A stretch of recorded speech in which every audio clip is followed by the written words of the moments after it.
I got lucky for I scored a pretty damned good job on a remote cattle station in Central Australia.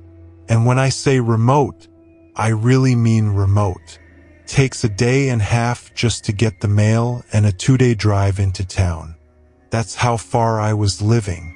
Okay, the cattle station. It's old as it was built around 1860 something. And the land, well, let's say it's empty of trees but wild. Maybe over 20-odd thousand acres or more. My job is boundary riding, making sure that the dingo-proof fence is in good nick, as well as the rabbit-proof fence which runs from Central Australia over the border into Western Queensland. So it's effing long. My job is to make sure that the fence is secure, plenty of water for the cattle. A dam I'm speaking of, and I see a mob of roos each and every day sharing the dam with the cattle. The blokes I work with are the local indigenous and bloody great blokes to share your billy and damper with.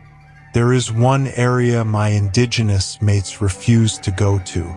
It's a glorious watering hole. They refuse to go anywhere near it. Why? I asked my best mate, Tommy. Buddha, he said, there's very bad spirits there. No good. Very bad place. Elders warn us not go swimming there or she'll take you. Who are we talking about? Yinapa.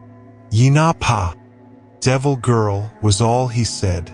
I left it at that, but I was to witness this Yinapa, the devil girl.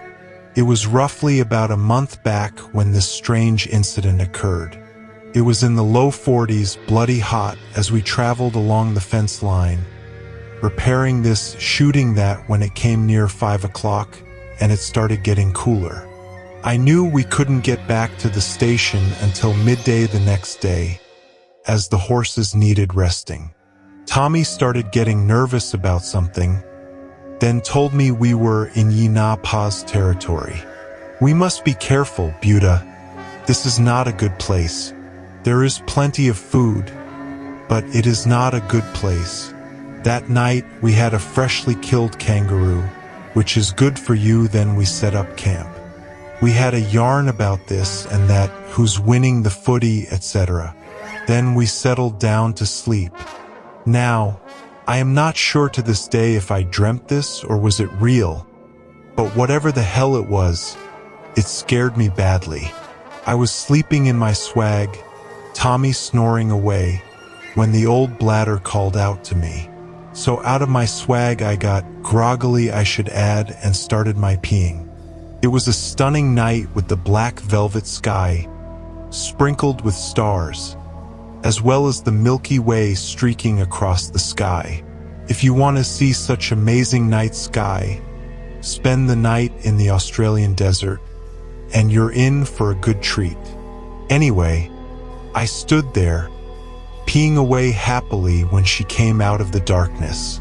I can't say she was human, nor can I say she wasn't. I have no bleeding idea what the hell she was, but she came out on her fours, naked as the day she was born. Something about this creature that stunned me, then a voice spoke. It was Tommy's. Back up slowly, Buddha, no sudden movement. That's Yinapa. I did what I was told and stood looking at this girl creature.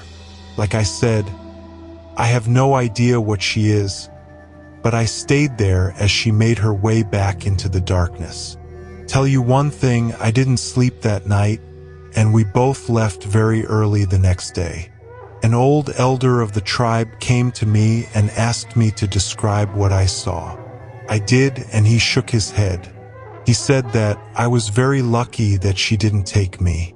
I have no idea what he meant. Yeah, that'd have to be a very strange experience, and I had many of those throughout my life. But this one takes the cake.